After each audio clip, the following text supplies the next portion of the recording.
Retro Rebel is brought to you by templeofgeek.com, your one-stop shop for all things geek. You can find all of our episodes and fulfill your sci-fi, fantasy, and geek culture-related needs at templeofgeek.com.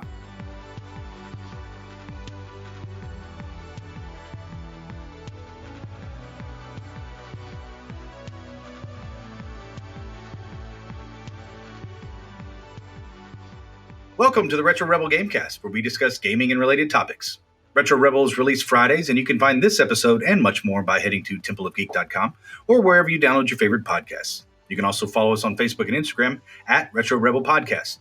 My name is Stacy, and with me, as always, is my fellow Rebel co-host, Amanda. Hello. Hello.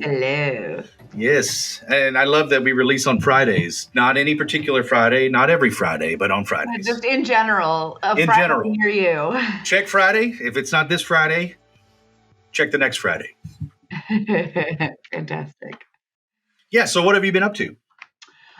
So I just finished a review of Palworld, which we will talk about in greater detail, but I thought it was pretty fun. Like, if you like survival meets companion sort of gaming, it seemed interesting. Although I made some amusing early mistakes, and despite having played many survival games before, for some reason chose not to make the correct tool for the job, and really set myself back. So it's pretty much an hour of watching me hit a tree with a club like an absolute idiot. And then an axe might have been better, and then it really changing the game for me in fundamental ways. But it's a cool little game. It's free. It's on beta on I think most platforms. Definitely Xbox and Palworld. Palworld, yeah. Yeah. So definitely got some stuff to talk about with that. Right. Yeah, we'll definitely get back to that. I have thoughts, but I have not played it yet. It does look fun. But yeah, we'll talk about that in a minute. What do you think? I actually started a new run on Baldur's Gate 3. Oh, okay. I was going through all of my games and just games on Game Pass and PlayStation Network. But I couldn't find anything that I was really, really interested in playing or that caught my eye. And I'm going to tell you what, Baldur's Gate is easily one of the best games I've ever played. And the good news is this time it has been much more smooth. I rolled a bard, and so the experience is much different. I mean, a bard is such a versatile class, and the ranger that I made originally, which I thought was going to be a badass, was just garbage. Oh. I mean, and when I was looking at because I've watched or read or tried to peruse anything and everything that is Baldur's Gate 3 related. And so you see all these class rankings and like what's the best class for Baldur's Gate, for new players, old players, whatever, just for fun. And Ranger was at the bottom of almost every single list. It's very unpopular. Yeah. And so, and then I also re-rolled Shadowheart to a light cleric. And game changer. Like, it completely changed how she's such a versatile and a strong character. She's a tank now, effectively. Like, you can't even hit her. And so I was going through, I finished the first act in maybe 2.5 hours, whereas before it took me 80 hours or something like that. God. I mean, I think I finished almost every major battle, the Goblin Village. The Goblin Village, I actually ended up throwing that bottle that has the spectator in it. I just threw it in the middle of the village, in the Goblin Village, and it just wiped out the majority of them. I accidentally just threw that at a wall at some point, and then ended up nuking him to death because he wasn't as strong as I was at the time when I found him. So right, just absolutely wiped the floor with him, and I was like, "Well, that was a waste." Well, and you never know because they're unreliable, and it's like you don't know if they're going to attack you or attack them. But it was fortunate that this one just went all in on the goblins and the ogres, and so it was. But I think it's just a testament to how good that game is that I have not had one duplicated interaction anything that I've done. Like I've even seen parts of the game, and I think there's only a couple things where I made the same decision so far. but like my romance options have been different. Like my party's different. I kept Lizelle. It's just me and 3 girls basically is my party. So it's Shadowheart, Karlach, and Lizelle. So, and they're my favorite 3 characters besides myself. Just we're nuking everybody that we come up upon. So it's just and it's a lot more fun. I know what I'm doing, and so I think that has made this game this run so much more fun. So that's what I've been doing. Love it. I mean, I want to get back into Baldur's Gate, but I haven't had the time, and I know like once because I made that second character and then didn't do anything with it. So right. Yeah, I do want to get back into it. I haven't had the time to commit it, and I've been doing other reviews. So well, you've got a lot on your plate. So I'm a busy girl. That's all right. All right, so that brings us to the news. What kind of news we got going on? There's a lot going on in gaming news right now. Yeah, so I thought for today's topic we would like separate the newsy sort of stuff from the like innovation kind of things that we wanted to talk about. So I know like the first piece of news that you're really interested in is the impact of the Blizzard layoffs and the FTC. So you sent me a story and then I looked at it and go, oh no. And then that's as far as I got. So can you give a little clarity on what's going on with that? Yeah. So Microsoft effectively they laid off 1,900 employees, but this is roughly 8% of the entire gaming division, which is around 22,000 employees total. It was such a big layoff and made such a ripple, I guess, in the business world in the United States that it caught the eye of the FTC. The government is actually looking closer into this just to see if this is good business practice.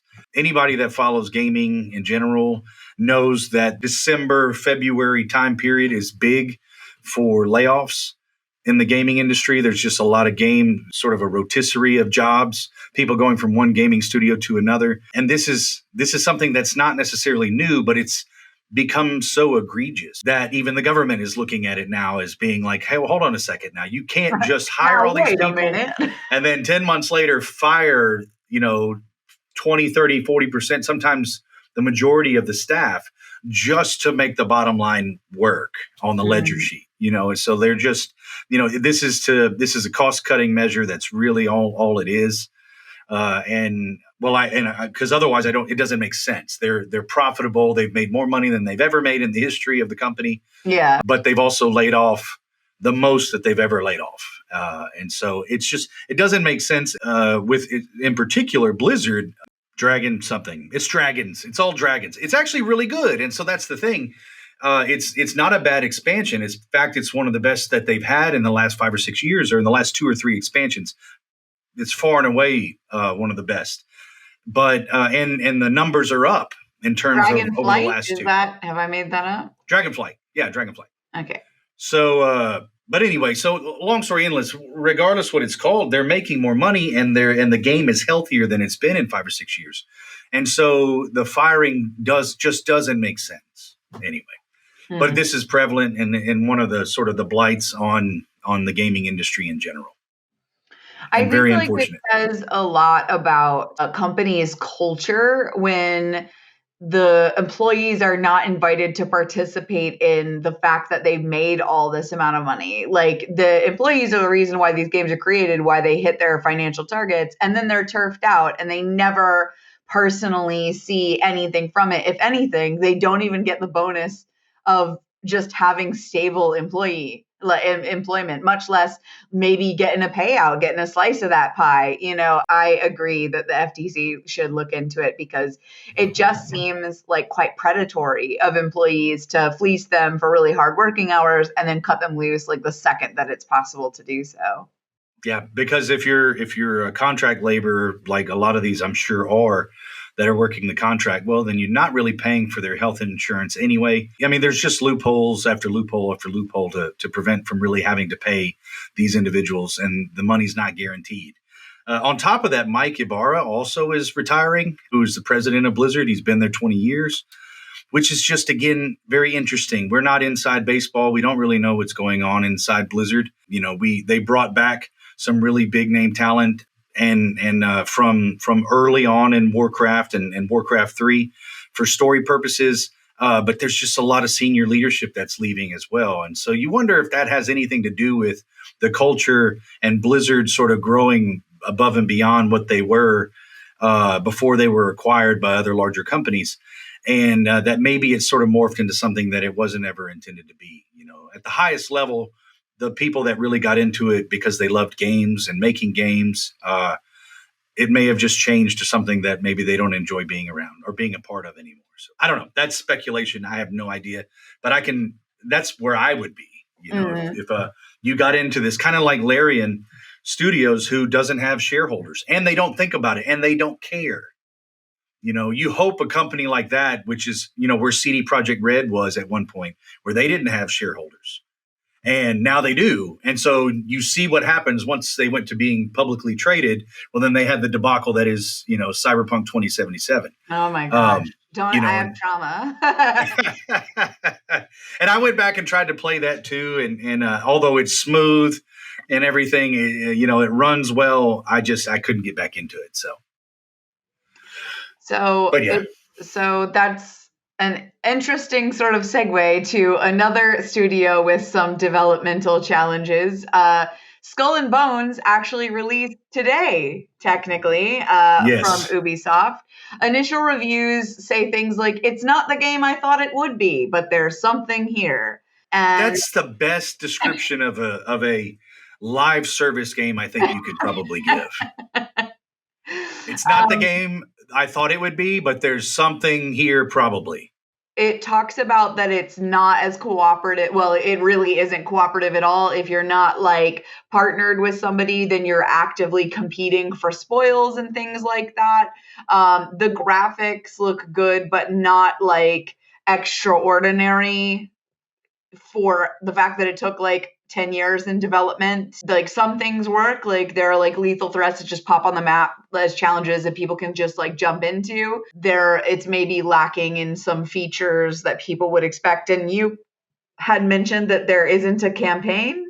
That, as far as I understand, there isn't a campaign. It's like most open world games where you have the world and there's sort of sends you a quest, but the lore and anything else, I'm sure it will be built in sort of like Anthem was. Where you just are kind of you're loosely sent out into the world to accomplish goals. You're sort of on your own unless you have, like you said, you're linked up with somebody specifically. Everybody against everybody in this just open world, and it's not because we talked about this on the show years ago. Like we were both looking forward to a pirate game where you cooperate and work toward. I mean, it was just a pirate game. Pirate games are cool. It's arguably the best.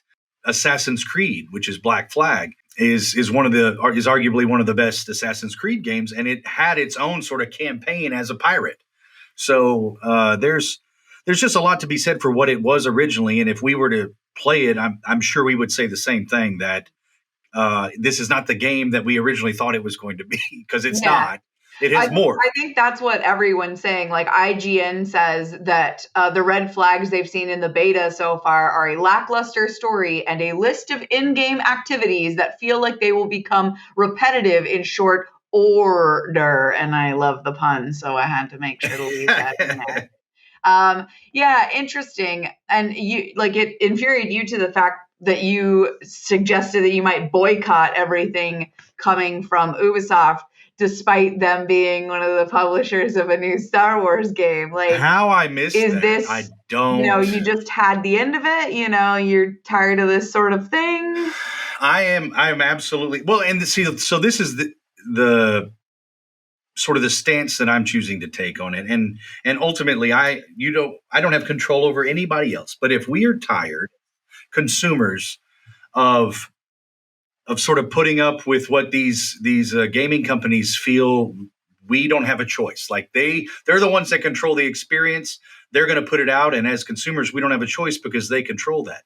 Well, the only way for us to combat that is to speak with our wallet. And so to say, I'm not going to support the company or purchase games that are, live service experience that are vapid and have no depth. That's not the type of game I want to support. It's not a personal thing against that company per se. It's just, that's not the type of game I enjoy. So I'm not gonna spend my money on those games. Unfortunately, and that's sort of been the take that Ubisoft has taken it on a large scale, like on the mass scale. They're going that direction. Everything's live service.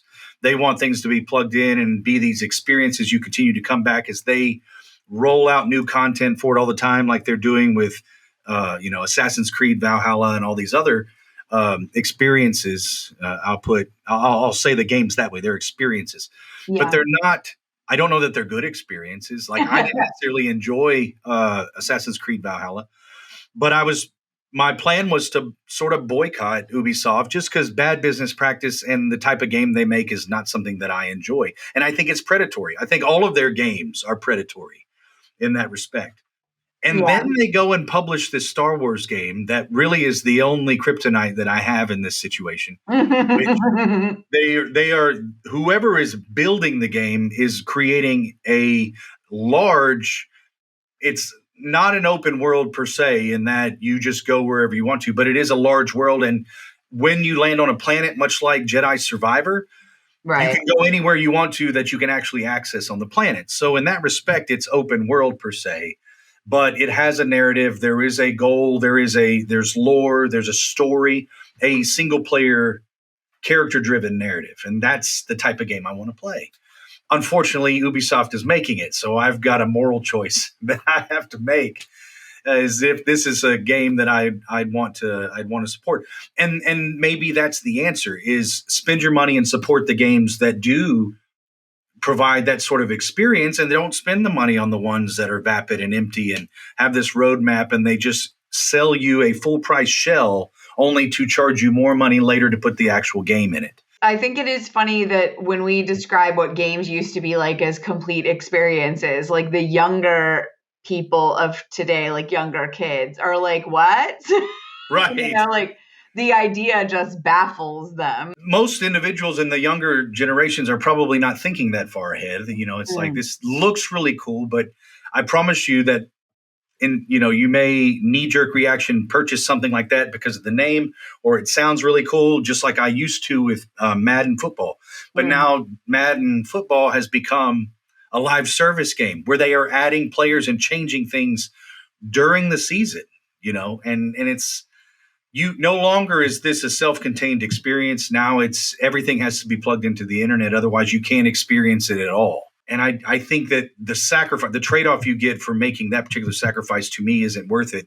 And I think most people would ultimately agree if they were able to see the future. Unfortunately, you can't until it's too late. You learn that lesson the hard way sometimes. Challenge. But from news, that was pretty much all I had that was super, super recent and not an innovation of any kind. Did you have anything else from the news perspective?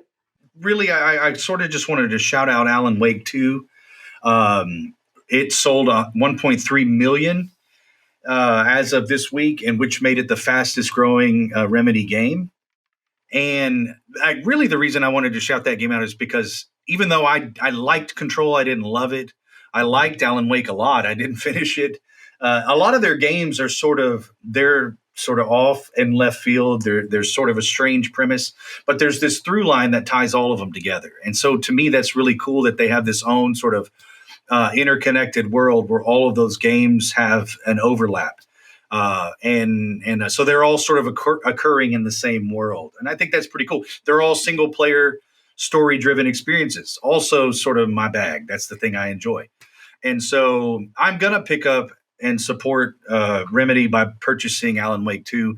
Probably won't play it all the way through because it's a horror game. And if you've listened to this. I love that now we're like, well, I'll just give them some dollars and play as much as I can. And I think that's the best I can do to support a company like that. And that's what I would be doing for anything else. I'm trying not to do that for companies I don't support the way that they sort of operate.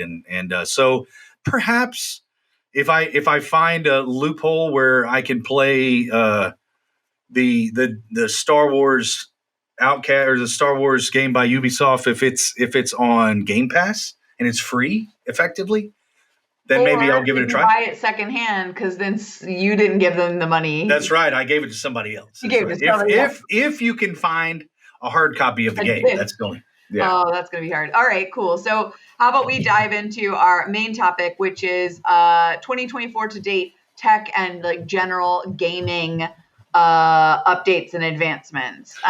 Starting off with the Palworld versus Pokemon, and just a little thought experiment on what it takes to make a game different enough.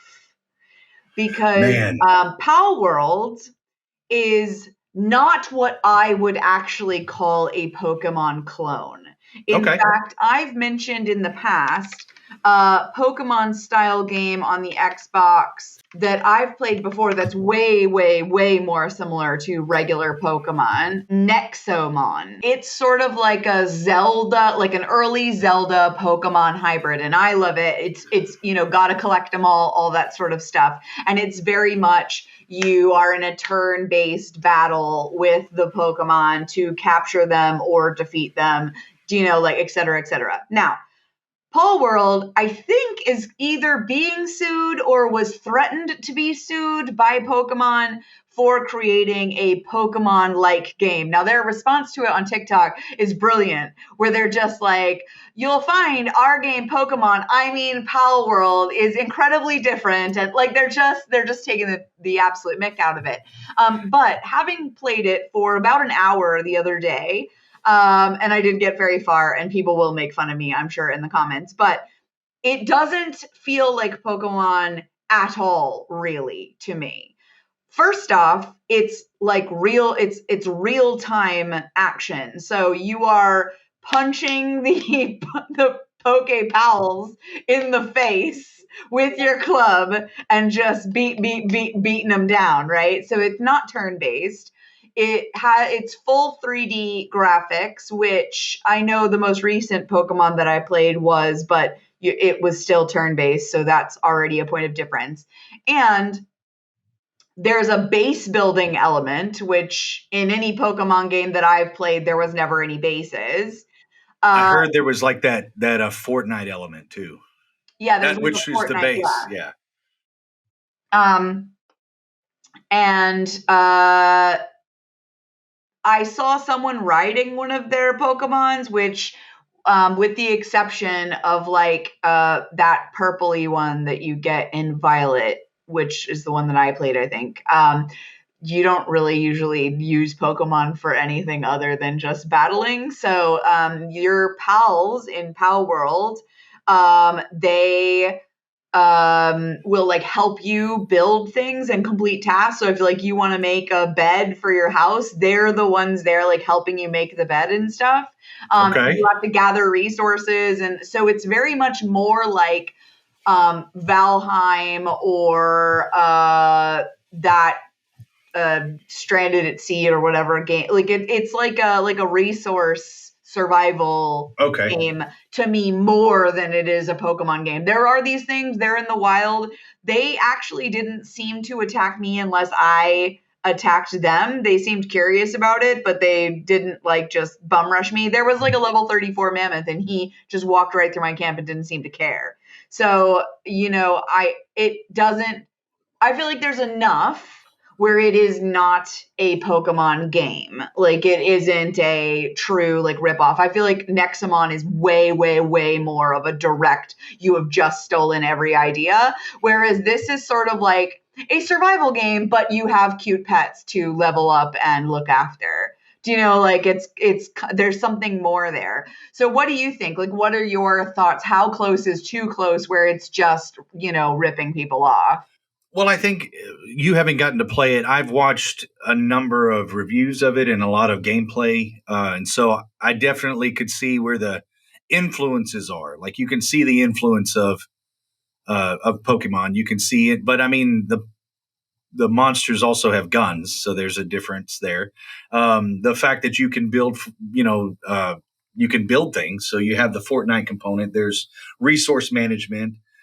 So it's like this amalgamation of a number of different games together, where there's just enough similarity. Now, I've seen like pictures of some of the pals that are, I mean, they're not reskins.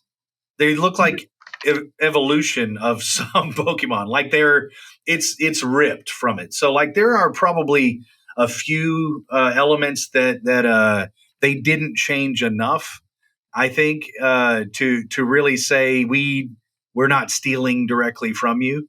That this is just inspiration. I think it's a little more than that. But I think I'm going to be on the same page with you in that I don't believe that this is a Pokemon specific, like just not a direct ripoff. I think that there's a lot more to this game from what I've been able to see. Like, it to may be be honest, something things they have in the game I'd like to see in a Pokemon game. Like, well, and that's kind of been one of the biggest criticisms is that if this is a Pokemon ripoff, it actually functions better than the last 3 Pokemon games that have come out. That for all of the knocks that they want to sort of put onto it, that if you want to say it was written by Chat GPT, well, it functions well. The code is perfect. It's not glitching. There aren't the bugs. It's like so from all of those perspectives, it seems like this company did their due diligence. They're sort of tongue in cheek, accepting that there's a little bit of parallel or some overlap between these other games. It was really funny, honestly. They have a good sense of humor about it. And I think that that's great, but it also to me shows that they're probably not as worried about sort of any sort of lawsuit specifically. I mean, Digimon is a bigger ripoff than oh my god, yeah. I mean, it is literally a digital monster. Yeah. It's in the name. So yeah, at least they changed the name to Pals. I remember like when you were a kid, people would be like, oh, like, do you want to do Digimon? You're like, no, like Digimon's lame. Pokemon's cool. Like, anyway, I'm getting off track. Okay, so then the next thing, I know a couple weeks back we talked about the Metaquest 3, and it's the Facebook VR headset. It's vision occlusive, so it like covers your face, and it allows you to have like an AR environment using cameras and everything, scan the room, blah blah blah. You can play games, you can do blah blah blah. Okay, so Zuckerberg came out today to talk about the Apple Vision Pro, which is several hundreds of dollars. I think maybe even a few thousand. It's super expensive, and how it compares versus the Metaquest 3. And let me just look up the price. Yeah, so the Apple Vision Pro is $3,499 US, and the Metaquest is just about $499, right? They both have pancake lenses. The Apple Vision Pro has like slightly more micro OLED like pixels or whatever, but it runs at less hertz. It's also, the Apple Vision Pro is also heavier, and they do hand tracking, et cetera, et cetera. The Apple Vision Pro doesn't have controllers, although I'm sure it will be. What I have seen is people using the Apple Vision Pro, both in real life and also while driving. Side note, don't do that. And because the cameras allow you to like see through it in, near perfect resolution, like people are starting to wear them like you would any pair of glasses. And they are using them at the moment. It looks like mostly for like life admin work and like entertainment tasks. I don't think that the market for the Apple Vision Pro is the same as the Meta gaming forward market. But the Apple Vision Pro has some cool things that Meta, I think, could have capitalized on, like the ability to like pin a shopping list onto your refrigerator virtually, and it just stays there. It lives there all the time. So you can instantly look at it, add things to it, like blah, blah, blah, all that sort of stuff. And it's just there, and you will remember how it replaces the need to have monitors, because your entire wall can be a pinned television or monitor screen, and you do not need a monitor, and it just lives in that space, pinned in that room, only visible while in that room, like a actual piece of physical hardware. Very cool, right? Now, there is some clipping issues, and I have seen it even in the demo sometimes when you walk past the room, like briefly it pops into existence and pops away. So I don't think like 100% they have nailed it, but like very cool application for the technology, does basically the same stuff as the Metaquest, but probably slightly higher spec and with more general life applications. But Mark Zuckerberg said that not only does he think the Metaquest is better value, but he thinks it's actually a better product. And that is very interesting because, like, specs wise, I don't think they're like super far off. And I believe, from just my understanding of Apple, that they will have much better, more intuitive and higher spec interfaces than what we've seen from Meta in the past. Like, there won't be these goofy avatars and things like this. It will be as close to holograms in your room as we can achieve at the moment, right? I think that's the direction that they're going. Have you seen the Apple goggle things?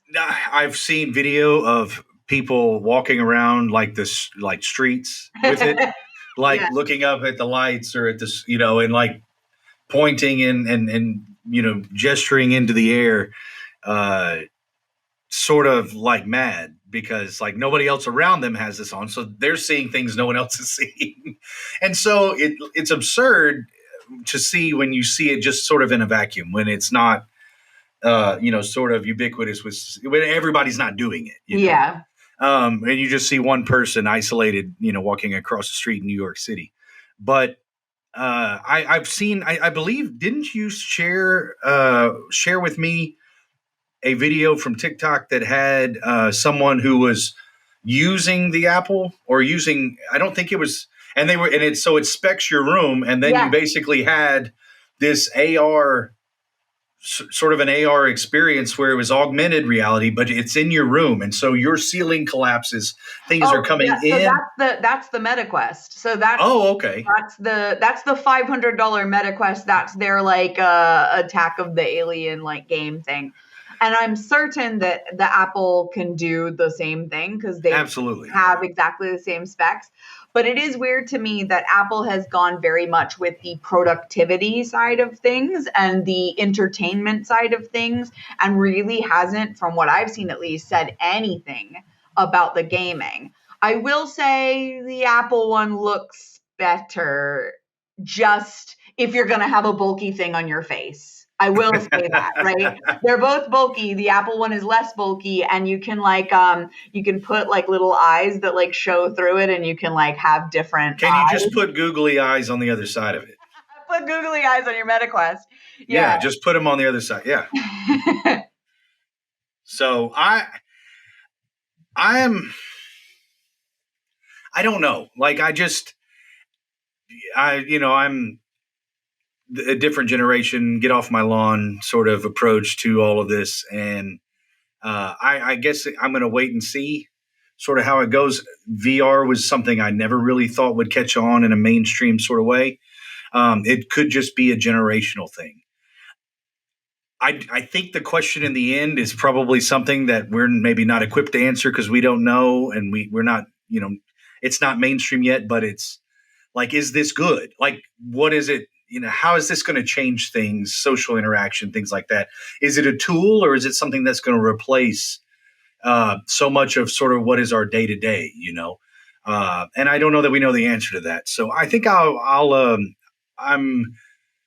cautiously optimistic that this can be used and can sort of add to the landscape for gaming, practical application. I think that there's a lot of use that can be found for it. And for $4,000, I'm not sure. But I mean, for like the sort of spatial audio playback, the processing speed, display resolution, that's all better. But is it enough better for several grand more? Like, probably not, I'm gonna have to say. Like, it's also not gaming first at all. Like, the Metaquest was designed to be gaming first. It's got Beat Saber, it's got like all these really great titles, and it has handheld controllers as well, which improve the accuracy and like, the sort of stuff that you need to be like gaming forward. But you may actually get away with wearing a Vision Pro in the office all day long. So if you wanted to play a game, you could probably do it while working. Like, you know, Right. I think it's going to be interesting to see how it develops. But anyway, I thought it would. It'll be interesting. Yeah. I still don't think it'll replace the console and the controller. Unless you're looking through a visor at another bigger screen, which to me just seems absurd. Which is wild. You could just buy a 90s or a projector and do the same thing. Yeah. Yeah.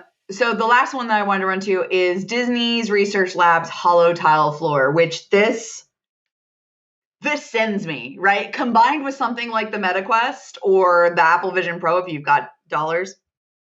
The HoloTile floor, 360 degrees of movement in any direction at fairly reasonable pace, I think, as well.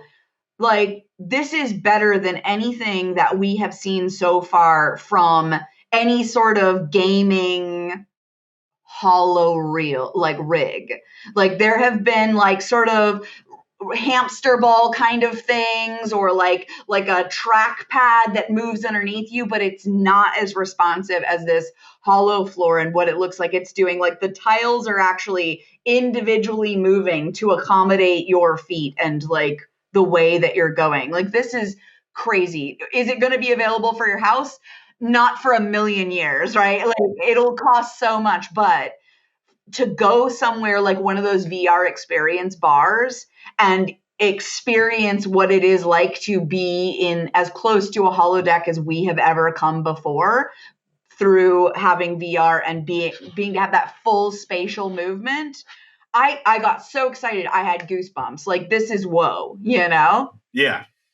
Oh yeah. I mean, that's sort of what we've been talking about with the haptic suit and all of that stuff, that we're approaching that realistic virtual experience where you're sort of blurring the line between what's real and what's not. And that seems like a bigger step. So is this something that's only going to be available at Disney World or Disneyland, or is there like a specific location where you can experience this if it can't be at home? Let me take a look. So it looks like at the moment that it is a research, like it's just in the research facility. I don't think that it is rolled out anywhere specifically yet.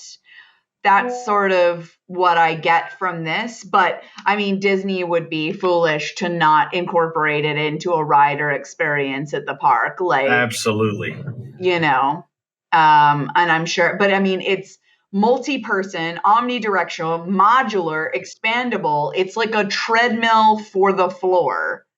And I just think that is so cool.